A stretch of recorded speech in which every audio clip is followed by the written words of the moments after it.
you don't inspire growth by pretending that you're perfect. And those leaders or that leadership type create a culture where pretending matters more than learning. And I've seen this a gazillion times where, curiosity dies, collaboration dries up, innovation stalls because no one feels safe admitting they don't know something. And, Right. if you're going to lead with your ego in the driver's seat, and then think that I don't know makes you look weak or makes someone else look weak, then the irony is that they're really faking it. It's just faking. It's making them actually, those who are in tune see right through that. And when you're faking confidence, you're really showing your vulnerability and you look insecure. And then your staff, when they are on the receiving end of that, are like, what's going on? I don't understand this. But they fear losing control more than they value growth. So they perform confidence instead of building competence. And that's the key. And that's where people, and when you think about it, Pierre, from that perspective, that's not leadership, that's theater.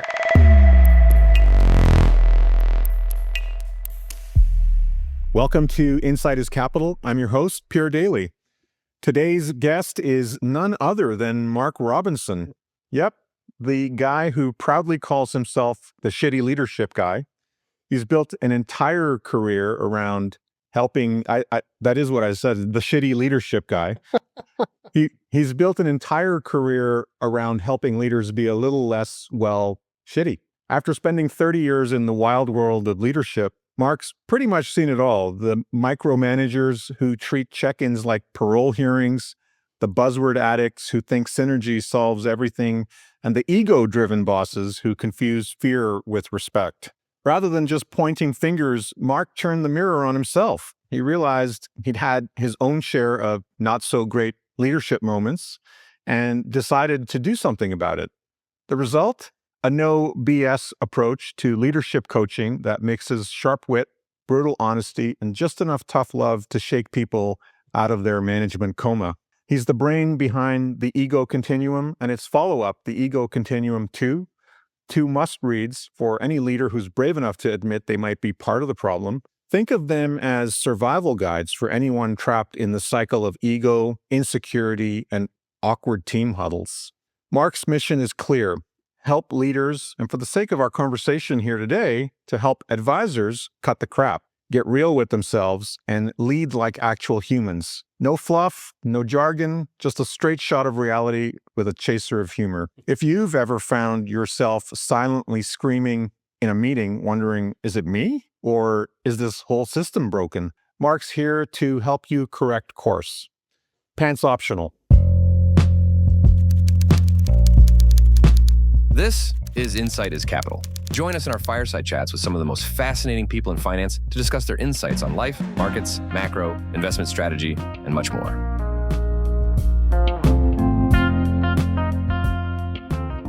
Mark, welcome. Thank you so much for joining us and being on the show. Thank you. That's by far the best introduction I have ever heard. I love that. Well done. Excited for our conversation today. Likewise, me too. Mark, before we begin, I know I talked about, I've already introduced you, but please tell us a little bit about yourself from your perspective, your career background, and what precipitated your bold move into your current incarnation. I get asked that all the time, and I love it because it keeps me grounded in my own ability to reflect on where I came from. And I was just having this conversation a few days ago with a group of more junior leaders wondering about, where I got started. And many, many, many years ago, the short story long is, I worked for an organization where they had me, my background is in contact centers across all industries. And I was hired to do HR. So I hired like 300 people in the call center. And then they wanted me to become a supervisor in the call center. So I was like, oh, I could do that with my eyes closed. I had some background, but not the experience I have today. Anyway, I was so not the right fit. I got the job and was watching what my peers were doing and how they were talking about KPIs and trending and really honing in on real true coaching and support of their staff to build and change outcomes. And I was sitting back wondering when lunch was. and not and like going to a team meeting with my manager and all of my peers and thinking, I need to step it up or I need to find another job because I'm clearly not doing what I should be doing. And that was the wake-up call that I didn't know I needed. And so it was really about, now it's welcome to leadership. It's no longer about you. How do you course correct your own behavior to support your staff, to give them what they need? And it just, Pierre, grew from there. It grew from, now 4 books in, coaching and public speaking, and just really trying to help people with a touch of humor to really help them reflect on where they are so that they can better support other people or their clients. And of course, all of this stems outside of the work environment because, if you're a shitty leader at work, there's probably some stuff coming home with you as well. Maybe we'll see. We'll figure that out, right? But, so it's just, adults talking to adults in real, honest conversations. And I'll point out to your listeners that if I say anything that makes you cringe, it's probably because you need to hear it. I've had my share of moments as well where I just sort of sat back and said, why am I trying to accomplish things the way I am? And when this other way would be so much easier. Let's start with the Dunning-Kruger fantasy, also known as the confident, loud, painfully wrong advisor and leader. In a business where trust is everything, Mark, what happens when a leader treats humility like a weakness and thinks that something like Googling is cheating? Well, for those that don't know the Dunning-Kruger effect, it is basically when leaders inflate their own skill sets. That's the short version, where you think you're a rock star and you're actually not even a backup dancer. And you really have to find the wherewithal and the courage to be able to look inside and say, am I truly the rock star I think I am? And so some of the areas to think about in humility and those, leaders who treat it like it's a weakness, you don't inspire growth by pretending that you're perfect. And those leaders or that leadership type create a culture where pretending matters more than learning. And I've seen this a gazillion times where, curiosity dies, collaboration dries up, innovation stalls because no one feels safe admitting they don't know something.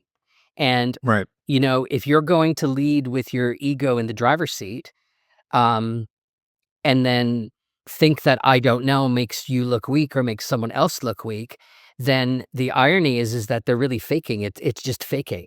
It's making them actually, those who are in tune see right through that. And when you're faking confidence, you're really showing your vulnerability and you look insecure. And then your staff, when they are on the receiving end of that, are like, what's going on? I don't understand this. But they fear losing control more than they value growth. So they perform confidence instead of building competence. And that's the key. And that's where people, and when you think about it, Pierre, from that perspective, that's not leadership, that's theater. I love saying that. I can't tell you how much I love saying that. But it sucks. And it sucks because you end up with a team that's too afraid to ask or explore or challenge anything. And then people waste time pretending instead of improving. It's like you're in a meeting and everyone's fake smiling going, yeah, it's fine. No, it's fine. I'm not upset. What are you talking about? I'm fine. Can't you see how fine I am? It's that kind of stuff, right? And the best talent quickly checks out or worst case walks out. And so leaders pretend to know everything, make others afraid, and then question. They make others afraid to ask questions, which then creates this level of uncertainty. And this leads to rework, wasted time, lost innovation, and these illusions going on about people faking leadership and faking confidence instead of actually having that psychologically safe or psychologically brave space to actually stand up and say, I got no idea what we're talking about here, so can someone bring me in? And, if you're the leader and if you reflect on this from what you're hearing now, if you starve curiosity by turning every question into a personal threat, what is that actually doing to the people that you're technically supposed to be supporting? And so really to sort of sum up this, if you think about real leaders learn out loud. And if I don't know makes you flinch, you're not a leader, you're a liability.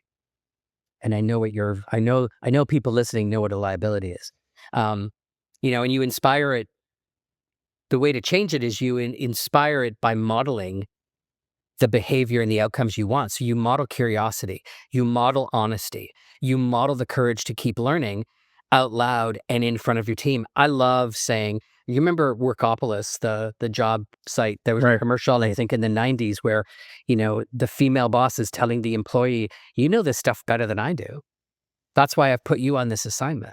And I love saying that to my team. And it's true. When you're at a senior level and you're the strategist and you have a bunch of folks that are, that you're supporting that are in the day-to-day grind, they're going to know a hell of a lot more than you are about the day-to-day grind. So remind them of that, because I don't need to learn it. I need to know how to support it.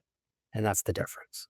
I recall, on a lighter note, sitting across from clients, explaining things and not really giving any thought at that moment. Like if I look back on that moment in time, you said something about theater, and when you're in a role where sales matters, where your imperative is to close business and bring on a new client, there's a danger of being overly performative, like going through your script of how you onboard a client, how what you feel like you must say to every single client. And I look back, and it was dozens and dozens of times I'd have to say, if not more, where I was so in my channel that if I put myself now in hindsight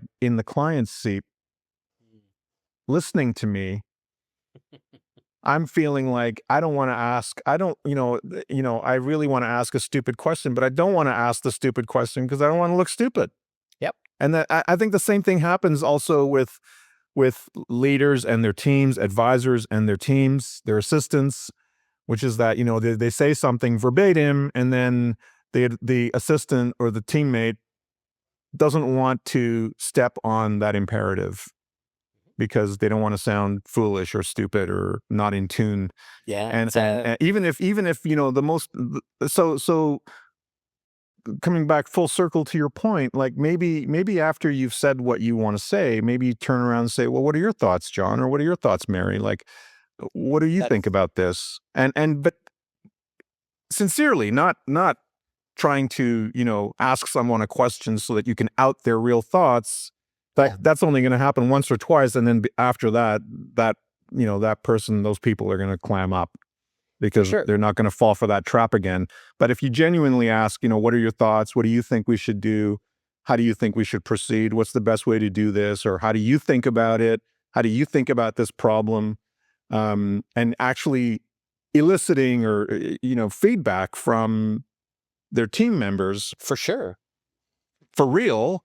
That's really eliciting feedback the same way they should also do that with clients, would go a long way to resolving that Dunning-Kruger effect of being of hubris and potentially causing yourself as a leader a problem of hubris, being overconfident and marching forward without taking into consideration all of the important things from the other side of the table. There's it's a very valid point, and we see it all the time, but we only see it if we're open to see it during interactions. And, in a group setting, there'll be some people who'll be terrified to say anything because of fear of looking dumb, but that's in their head. No one's making them feel dumb. That's just an insecurity where you got to find that inner barometer to say, I know what everyone's talking about, and I'm going to ask a question. And if it's a stupid question, then we'll laugh about it and move on. Life doesn't change because you ask a stupid question, but what does change is the growth that you took and the risk that you took and the chance that you took to ask something through your confidence that might make you vulnerable. Because that's where growth changes, and that's where growth, and people on the perimeter that's in your meeting or the people that you're conversing with will be like, it takes courage to do that. It takes courage to stand up and say, hey, no one likes to be the center of attention unless you're naturally the center of attention. And I totally get that. It's two-way conversation, and you're, eliciting that feedback, and you're trying to have a conversation that's two-way. If it's not a two-way conversation, then it's a monologue, and then we go back to the performance thing, right? So you want to have that dialogue. What are your thoughts? Do you see this differently? What should we do differently? What are some other areas we should discuss that are similar to this? Or what have you found worked before? Those kinds of probing questions are going to elicit that collaboration and less of the, look at me, I'm the best leader in the world and I have all the answers. It's great when you're like, I have a team, I want to talk to you about this. I really want to get your thoughts on this. Let me tell you what your thoughts are. And then you don't shut up and give the person 2 seconds to think of what they want to say, because they've all been trained to be actively listening. So they're not thinking of their response. They're listening to you. People fear the pause and then they just keep talking again. I'm like, don't fear the pause. The pause is good. Yeah. Yeah, I mean, this is a, like the advisory business is, for example, more often than not, I'm not saying all advisors have this issue, but it's a very egotistical business. It's very high conviction driven. So there's a risk of imposing a high conviction view on whether it's your clients or imposing a high conviction view on your team. And this is, no, it's my way or it's the highway. This is how we're going to do things, as opposed to what we just talked about. And speaking of egos, segue. Speaking of egos, yes, there's the ego sponge, the glory hog by day and scapegoat artist by night. Yep. How exactly does this leadership parasite suck the oxygen out of a team and leave them gasping for air? So it sounds like leaders that, they have tons of ideas, but no follow through. And, I guess from that lens, you can't lead a strategy if your plan changes every Tuesday. And, yeah. And we've all been, you laugh because you've been there. I get it. Yeah. I'm very familiar with those laughs because, I say things and sometimes it's that laugh, and that laugh is that recognition that I have experienced exactly what you're saying. And, there are some shitty leaders out there who love to create chaos disguised as creativity. And then what you're left with is your teams get whiplash from these constant pivots, priorities blur, and nothing actually gets done except burnout. And people saying, what am I doing here? Yeah, wait a second. I thought we were doing A. Now we're doing B, or now we're doing D. Like, well, what happened? The teams don't get paid. Your staff don't get paid to chase shiny objects. Instead of doing focused work. And, this will confuse energy with execution and the love of that high of brainstorming, but then they generally will ghost when there's the follow through part. And I'm like, and when you think about that from a leadership perspective, that's a very classic shitty leadership behavior that can help people think about, have I been on the receiving end of that, or do I do that? Yeah. And all of this ends up, Pierre, chalking up to, like, going back to the theater analogy, is it becomes performative leadership. It's not productive leadership. It's actually working harder, not smarter, because the byproduct of this is the teams are always starting, but never finishing. And it is an absolute morale killer. People stop believing anything that will stick, and, doing a Friday pizza lunch isn't going to solve that. When you now have your 10th time starting something that never got off to fruition, and then behind closed doors, some of those same staff get yelled at saying, why is the project not moving forward?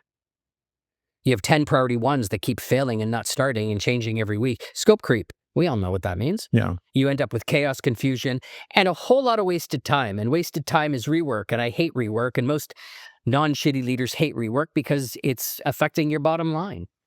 So if your to-do list is just last week's ideas collecting dust, then congratulations, you've built a theater company. It's not a team. It's performative. Again, we're going to use a lot of theater analogies today, I have a feeling. And nobody wants to work for a walking whiteboard of half-baked concepts. And that's what it ends up feeling like. And so, for those listening, if you've seen this movie before, what we're talking about, constant changes in direction never follows through. Lots of brainstorming, little action. Plans are made, but never executed. And the thing about all of this is that ideas are cheap, execution is leadership. And if you're stuck in that cycle of hype with no follow through, the problem isn't innovation. The problem is you. You don't just inspire. Leaders don't just inspire. You also have to commit, deliver, and finish. It's not rocket science. Yeah. So you think about it, but it's taking it to that next level, right?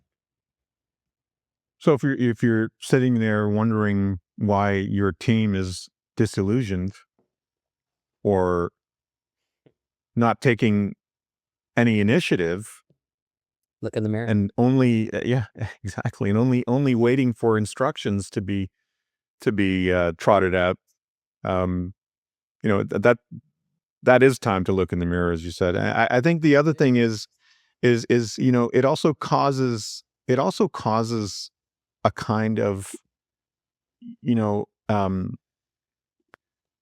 problem where it trickles down, because what happens is that the constant change in directions and instructions or directives coming from the advisor, the leader of the team, means that important things might not get done for clients because directions got changed midstream, the next day, the next week, and a month out, maybe the advisor's looking at the team member and saying, "Where's that report I asked you for? Where's that follow-up for that client I asked you for?" And the team member is saying, "Well, 3 days later, you changed your mind." I mean, they're not saying it to the boss, but they're saying it to themselves. 3 days later, you changed your mind. Right. And I thought that was off the table. What are you talking about? No, I didn't. Yes, you did. and then it's yes, you did. No, I didn't argument. It's very unproductive, and maybe maybe that teammate decides, I can't take this anymore. This is ridiculous. I'm being held accountable for it. Meanwhile, you're the one who told me to move on and do this other thing more importantly. And so wires get crossed. Yeah. I talk about outsourcing your accountability. And I think this is a good example of when leaders outsource their accountability. Is that, you go into these things with, and shitty leaders aren't shitty people. They just sometimes make bad choices. So, I don't know many shitty leaders that are sitting, at their desk purposely trying to do this stuff to mess up their staff. That's what makes the reflective element of this so imperative, is that you could be doing this. Just think for a second. You could be engaging in these behaviors and not realize that you're engaging in these behaviors. And the higher up you go, the less feedback you get. And so if you haven't had a one-on-one or coaching from, a senior leader, or, it's not like the board's going to talk to a CEO about their feedback generally. Some might, but it's rare. So if you're not directly getting feedback that forces you to look in the mirror, then it's no wonder some of these folks that I've coached and worked with and will in the future, usually within 5 minutes of talking to me, they ask me to leave their office, and then someone comes running after me to the elevator when they've taken that So I walk slowly on purpose, so that I know they're going to come back. I got to wait. Right. It's the resonation time, right? They're actually, it's sinking in, and I'm like, 3, 2, 1. Hi. Okay, let's keep talking. Yeah. So I get it. It's cringeworthy, and I know it's cringeworthy for a lot of people, but that's where growth happens. Growth doesn't come in things that are just happening regularly. You got to take that risk of leaning into that discomfort and having those conversations.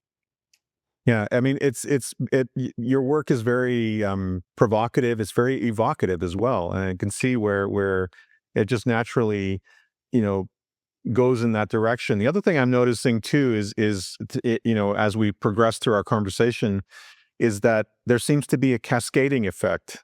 Like, the first two elements we've talked about seem to just naturally dovetail into the third, which is that you end up with chaos. You end up with a very chaotic management environment where people are in disarray. The bosses, the leader is in disarray. The advisor's in disarray because of the disorganization that's occurred because of their shitty leadership. Yep. And the team is in disarray because they no longer know what their priorities are. There's no alignment, and And so that leads into chaos and the chaos generator, which is equal parts visionary. So again, as you said, shitty leaders aren't shitty people. They may also be great visionaries, but in the course of doing that, yeah, there's a tornado that is there as well, right? There's equal parts visionary, tornado, and compliance nightmare. And I can't think of any advisor who actually wants to create a self-generated or an auto-generated compliance nightmare. That's by far the most that's like the biggest encumbrance to any advisory practice is compliance, and causing these types of this confluence of events to take place in management where you end up at a standstill. So what happens when your so-called leader has 100 ideas but zero follow through, and treats that structure like it's toxic waste? Like, what?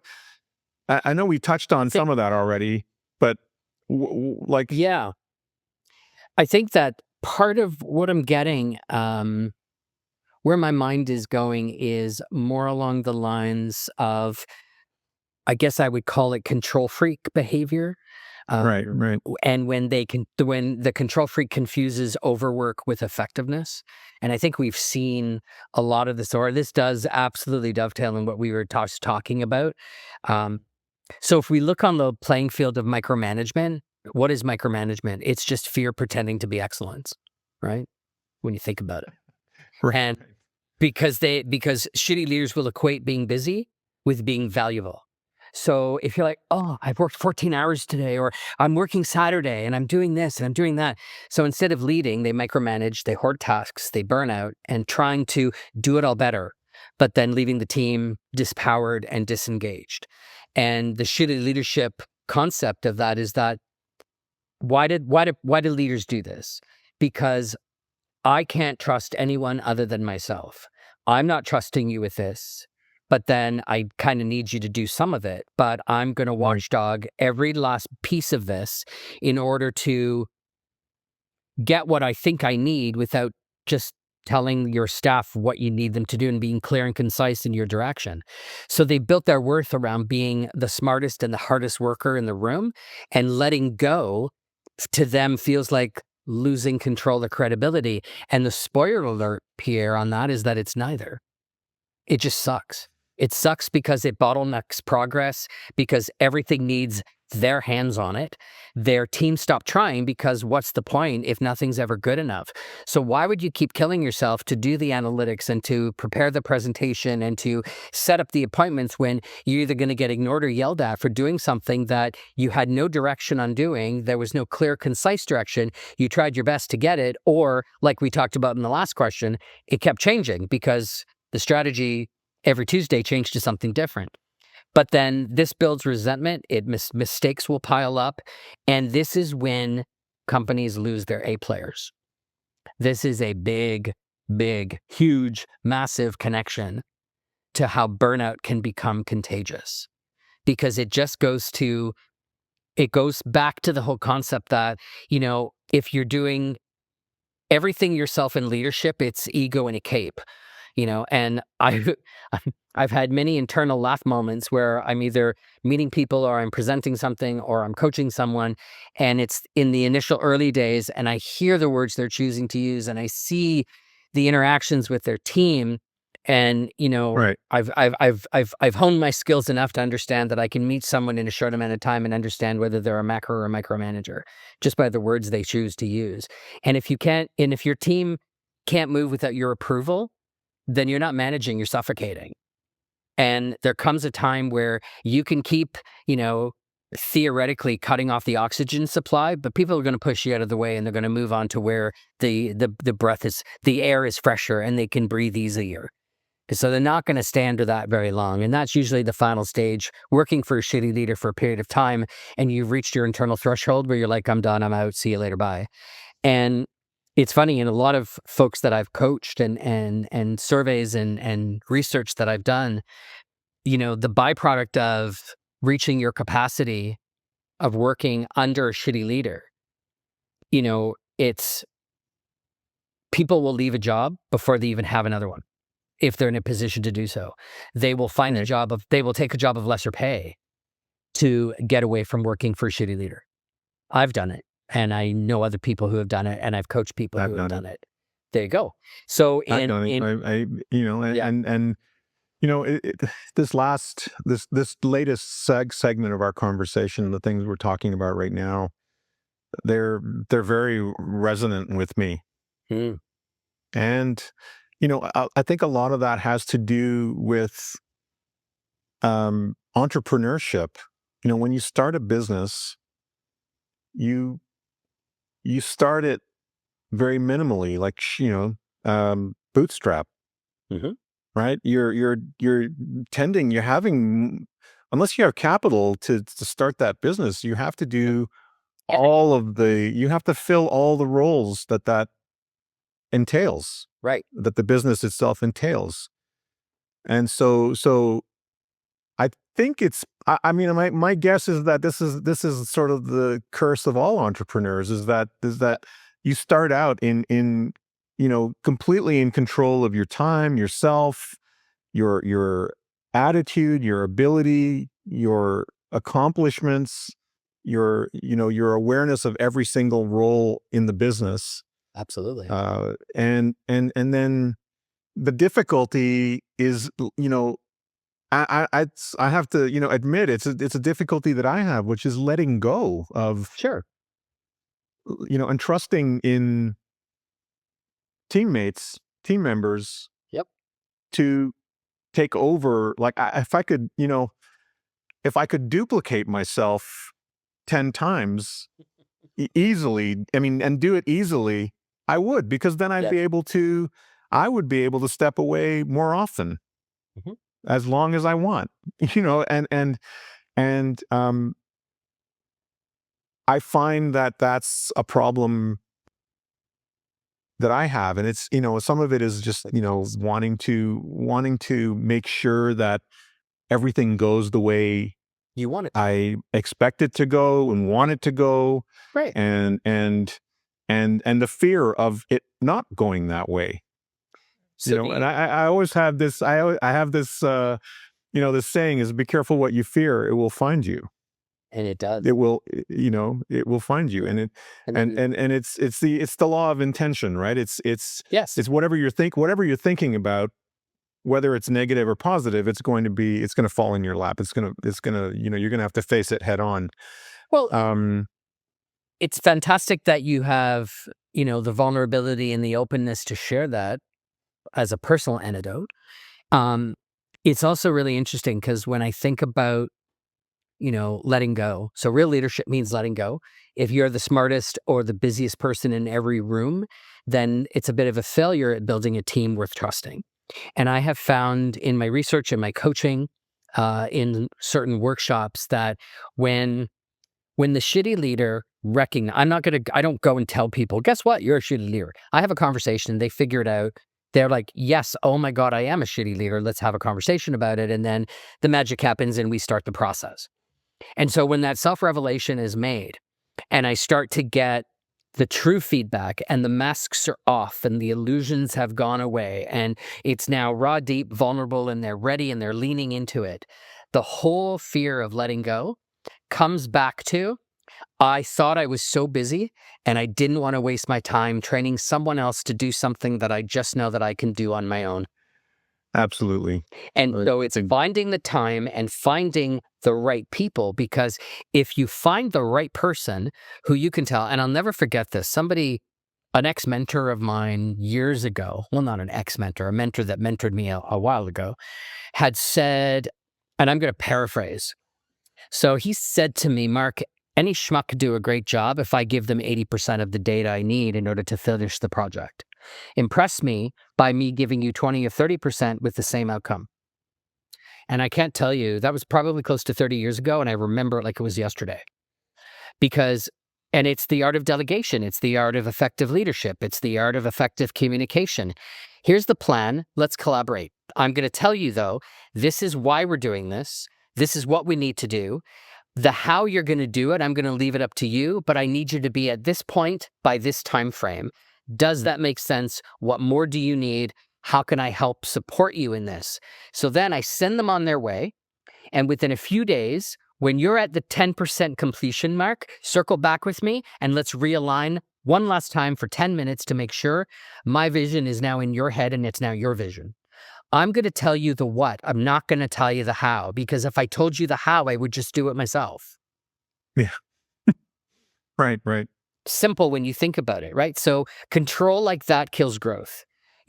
Share the load and prepare to carry share the load or prepare to carry the consequences alone. And that's really what it is. You have no one else to blame if you're going to do it all. But what I've seen multiple times is those conversations don't happen. And I remember years ago, there were 6 of us on a project, and the head Shtty leader came in, and we were presenting the deck that we had produced, all based on what he had asked us to do. And within 5 minutes, he stood up, he threw papers. This is shit. This is awful. This is nothing what I asked for. And someone had the courage to stand up and say, this is based on what you told us you wanted. Has the scope changed? If it has, let us know and we'll course correct. Yeah. He didn't like that.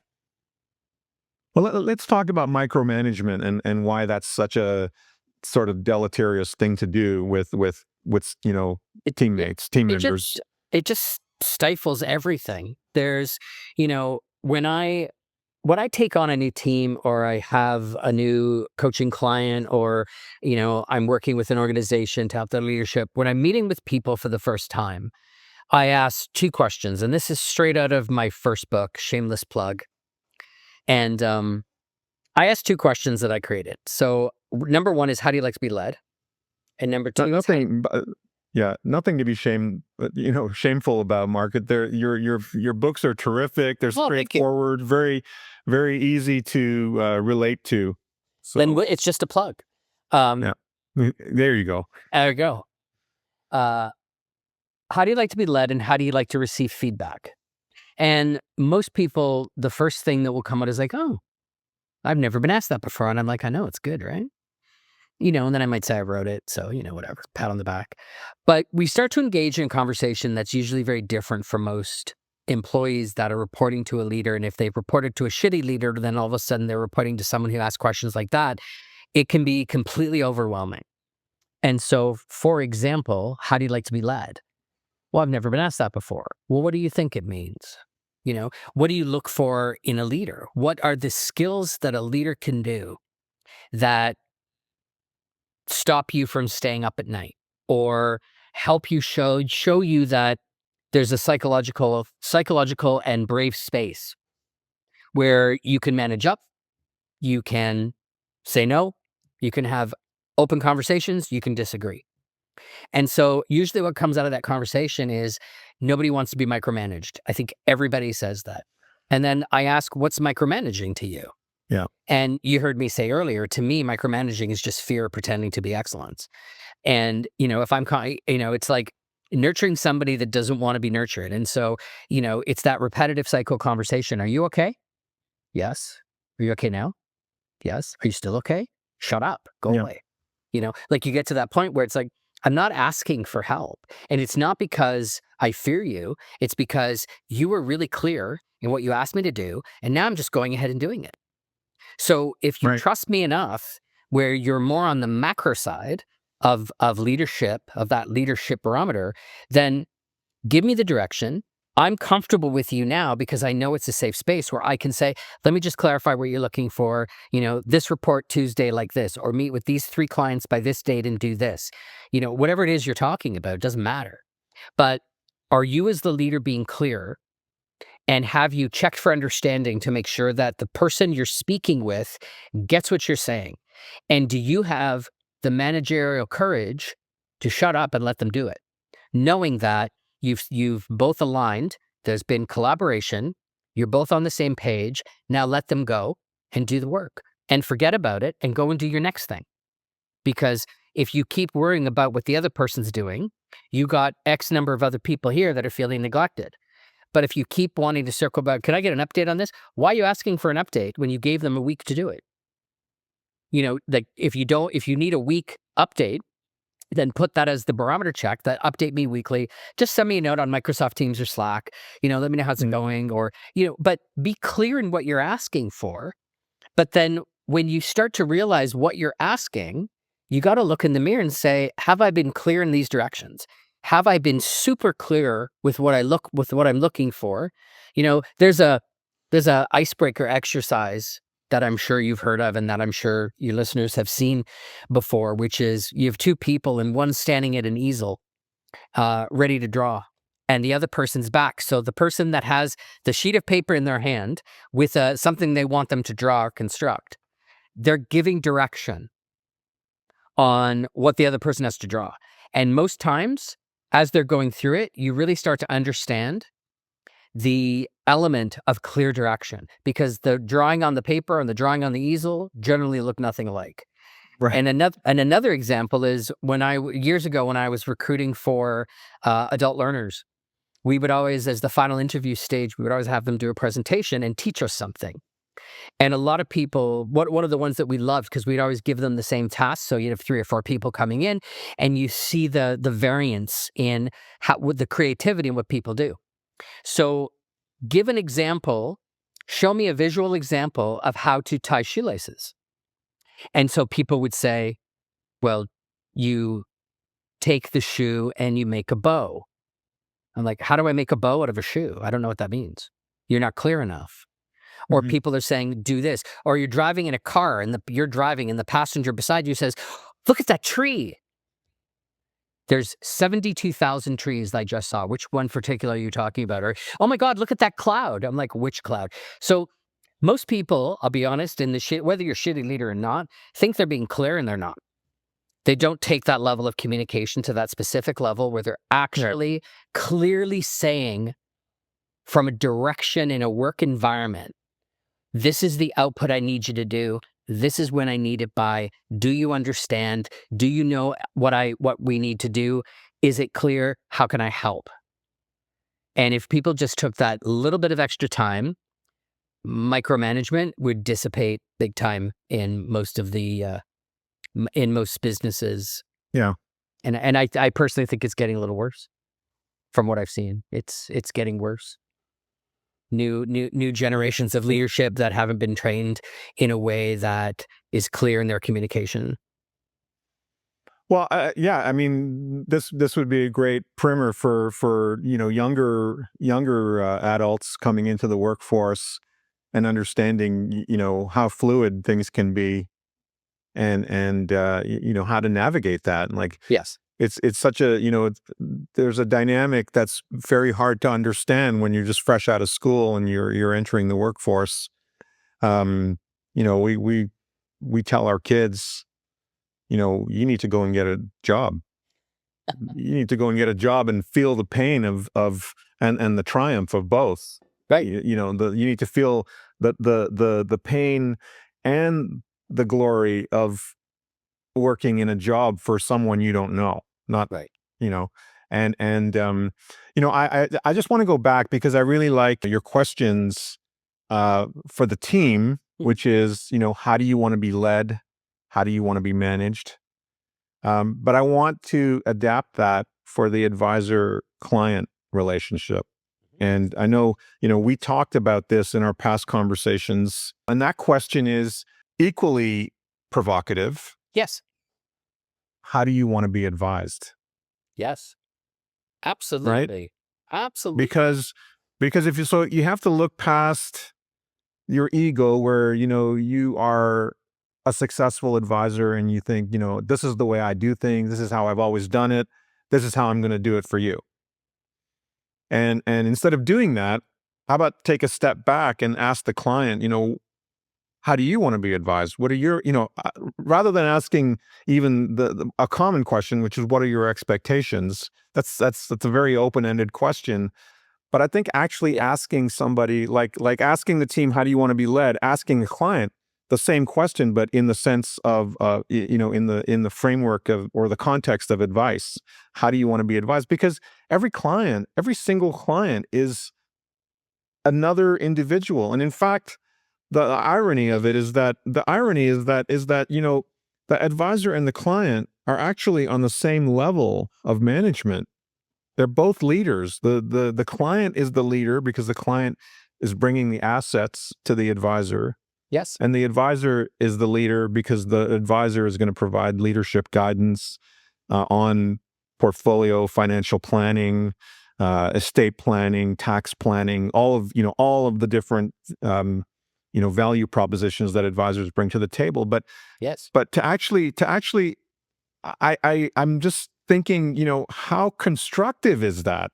That is such a constructive way to make your client realize, like, by inference and by implication, Yes. I am treating you as my equal, not as somebody that is just my client. And if we go back to fear from your first question, for most, general public, if they're going to a financial advisor for the first time, there's probably going to be a fear. There's probably going to be an intimidation level. There could be that, oh, I'm not going to know what this means, or I'm not going to know what that means, and I'm going to look stupid, and they're going to take advantage of me. And so if an advisor goes in to that profile of a potential customer, then and asks, what are your expectations? If they're honest, they're going to say, I don't know, I have no idea. Yeah. But if they get asked that about what are your expectations, that could drive the fear down.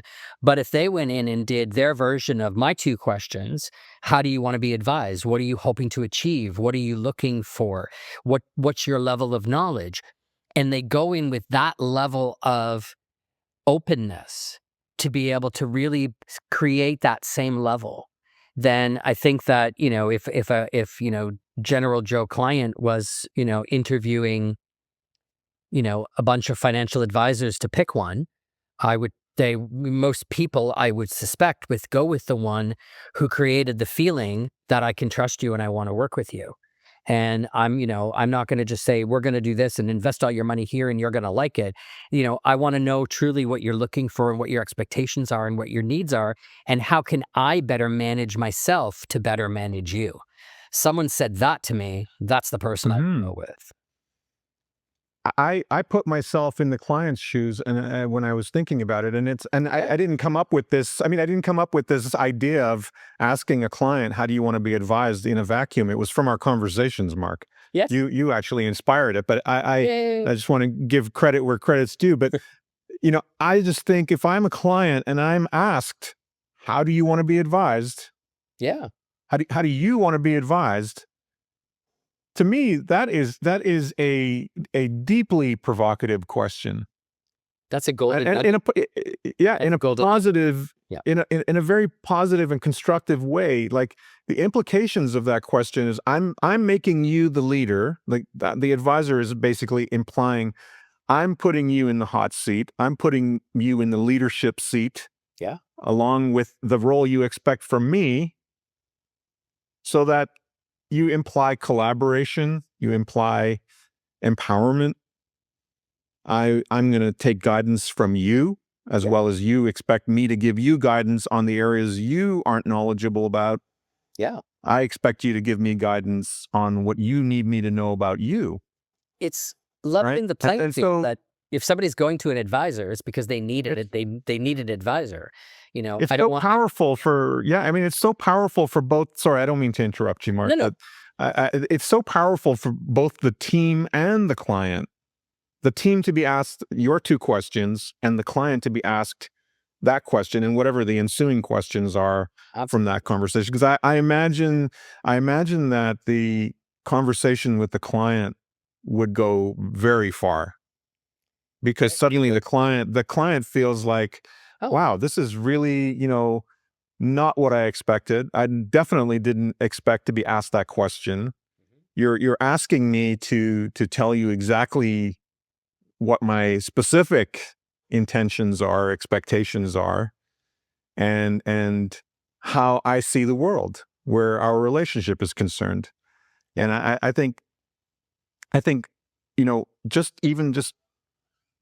implementing, like, if you want something, a takeaway from our conversation today, That's one of is implement that question when you bring on a new hire, and you and re-onboard your existing team, Yes. right? With that same question. I'm changing things. I want to know this. How do you expect to be led? How do you expect me to manage you? Because it implies a lot of initiative as well. I mean, in addition to leadership, collaboration, Absolutely. you tell me. And I think, Yeah. you're going to have clients who are just going to turn around and say, I have no idea. But maybe in that immediate response to that question, but maybe a day later, they thought about it, that reflection, like you said, I walk slowly. I walk slow out of the meeting because I know, like, 3, 2, 1, here it comes.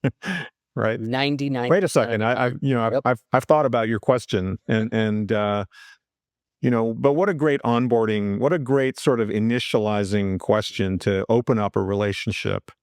When we don't lead from our ego, and when we consciously know we're not leading from our ego, this is when these magical conversations happen. And that's really it. I'm a big shot investor, and I'm a big shot analyst and, advisor, and I'm going to come and tell you my portfolio, and I'm going to tell you all my successful clients, and you should use me. Why wouldn't you? Look at how awesome I am.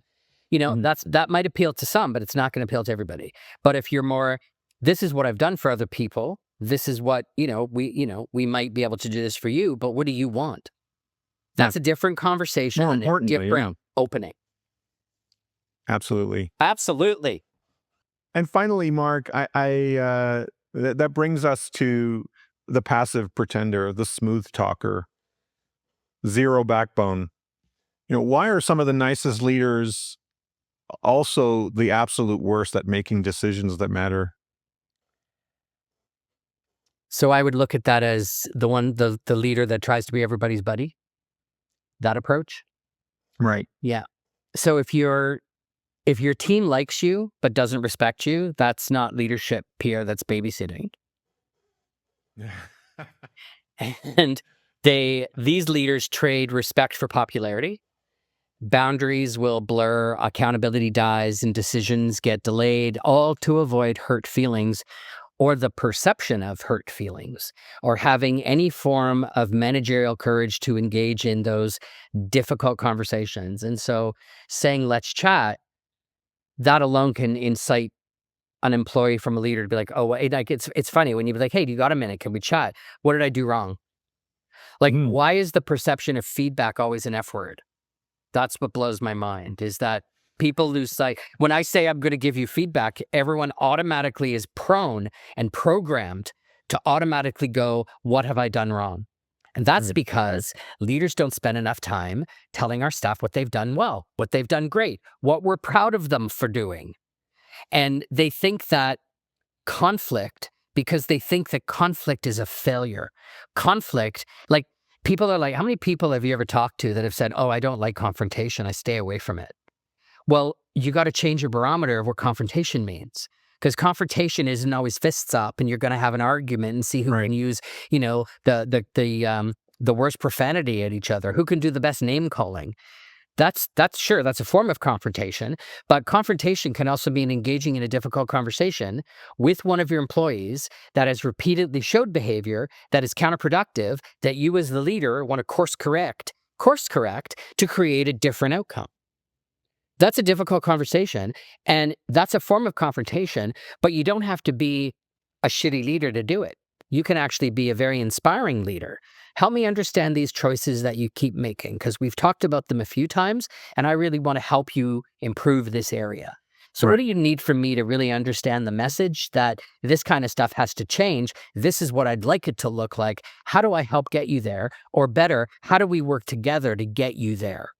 And then, if it continues the way that it continues with, everyone's buddy, but they don't take you seriously, they become addicted. Some leaders become addicted to being liked. That was me in my first job when I realized I was the shitty leader. To me, it was about, where are we going for lunch? And, oh, who's having a party after work? And are we getting together for drinks? Whereas my team were craving feedback and I was like, when's lunch? And so they're addicted to being liked, so they avoid the tough calls, they sugarcoat feedback, everything is great, and they confuse being liked with being trusted. And when they realize they're actually not trusted, then you've created that byproduct of what they're not doing has created a leadership identity crisis for themselves, because they don't understand why nobody wants to bring them into the serious conversations, because they're known as the fluff. Teams feel directionless because the teams don't feel like anyone is actually steering. Toxic behavior goes unchecked and guised under, well, I'm just keeping the peace. Or trust erodes fast and people realize that tough conversations actually never happen in the first place. And so all the mess just keeps building up and building up and building up. And if you're trying to make everyone happy, is a great way to actually please no one. And, leaders aren't hired to host a group hug. We're hired to actually lead, when you think about it. And so leaders who avoid that tough conversation and try to please everyone actually leave their teams lost, and disrespect just grows. And the irony is that if the employees aren't self-aware to the level where they're picking up on this, they can't understand why they love John as a person, but don't go to him for help ever. And they actually start relying on others until someone clues in and says, why don't we ever go to John for this? Well, John's a doofus sitting in his office wondering when lunch is and not actually doing anything and adding any value because he just wants to be everybody's friend. That's not leadership. But we've all worked for someone like that before, or with someone like that before, and this is applicable to, Planet? this is everywhere. Like Everywhere. This is something that you can apply. You could take the words, leader and teams and replace it with parents and teens. You could. You could. Right? But it applies to parenting as well, doesn't it? I mean, because so we all potentially have experienced, having this happen, in our formative years. Sure. Right? Where like I can see where the origin of wanting to be liked over wanting to be respected. Yes. Well, could then like follow you into adult life, into leadership. If you're a shitty leader, you generally the people who are shitty leaders that want to be liked, and the people who are shitty leaders that already demand or think they're respected are usually two different barometers of shitty leadership. They're usually not the same, because if I am so far down ego-driven where I just think I'm amazing and you lead to me and I'm more that dictatorship, then you don't care if people like you. Like, you couldn't give a shit if people like you. But then if you're that insecure side of the leadership and less of a dictator, it's funny how there's many barometers of shitty leadership. And the ones who are more insecure and want to be liked, what ends up happening is you end up nurturing people that don't want to be nurtured. You create the parent-child mentality and infrastructure. And you got to be really careful, because if you get too parental with staff, that's when you end up crossing a line. And employees will get more offended at that than working for a dictator. Because the dictator, is like a bull in a china shop. They know it's rude, but they know when they come together, when the team comes together at lunch in the lunchroom and they're all going through LinkedIn looking for their next job and sharing resume tips, they know that leader doesn't personally hate them. They just hate everybody. And so they don't take that personally, and they create coping strategies together to work for that dictator. Right. Whereas the person who's liked, once the revelation happens where they realize that they don't really add much value, the disrespect or the lack of trust, the disrespect gets even worse, where now they start fluffing them off. And they're like, can we have a meeting? Oh, I'm actually really busy right now, because they know there's going to be no value to that chat. It's all that, I need you to like me, and I want you to like me. Do you like me more? I'm going to do this so that you like me. Oh, do you like me? And people are just like, oh my God, I think you need help in other areas of, just meeting with me, because I get nothing from you as a leader. And so leaders that are more on the insecure side have to be really careful with the parent-child, because it could actually be more detrimental to those dictators who are just like, get out of my way. Yeah. I'm thinking of a previous role where I was, I reported along with my team directly, indirectly to the CEO, and I decided about maybe 2 or 3 weeks into my role as a wholesaler that I was going to approach the task my way, Mhm. right? Which was, I don't care what happens at the meetings. I'm there to, I don't care specifically what happens at the outcome. I'm going to go and see the advisors that I need to go and see and get to know them, and not, walk in with a sharp stick to try and get them to do what I want them to do, or what I've been told I have to make them do, get them on board for. Sure. So it started with me, and then when we onboarded an increasing team of wholesalers, you know, they came to me with meetings. They saw how I ran my meetings, and then they also had to deal with the boss, right, with the CEO, which was the CEO is telling me, I'm not going to name any names, of course, but Probably better if you don't. Yeah. CEO's telling me I got to do it this way. This is what he expects from me. This is what I'm supposed to do. This is how this is how it's got to be done. Yes. And I said, and I looked at, I said, what matters in the long run is the success of what you do, the outcome of what you do. But I don't think you should do what you do in order to be the best you can be for the boss. Mhm. And you definitely, I don't, and having said that, I don't want you to do it for me either. Right. I want to inspire you to be the best you can be at your work for your sake. Because I know 100% you're not going to be here forever. Right. But you may continue doing the same kind of work for a long time. Yep. And what matters is your reputation with the people that you interact with, not with me, not with the boss. Yep. But, you're going to go on somewhere else, and your reputation is going to follow you. If people know you for doing things the way, this process, they might not invite you into their office. They might not have you back. Why would they? But if you do it in the way that comes most naturally to you, Yes. you open the relationship, you work with clients, you provide your guidance, your intelligence, you bring your value to the process. Yes. And you do it for the sake of being the best you can be. Mhm. That will follow you. Whatever your reputation is, if you're a hard driving salesperson, that reputation is going to follow you into the future. Always. For people who met you in the early days of your career, they might not ever want to see you if they don't like you, but if they don't like your process. But on the other hand, if you do things in a way that's comfortable and natural, and the same outcome evolves from that, then by all means, do it your way. Humans gravitate towards a common enemy. Yeah. And that will follow you.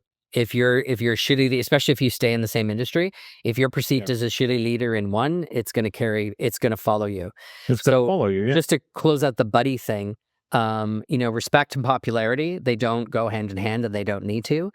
As a leader, our job isn't to be everyone's friend. It's to help your team grow, even when it's uncomfortable.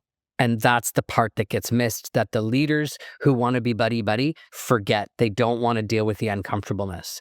They want to skirt it over, because leadership isn't a likability contest.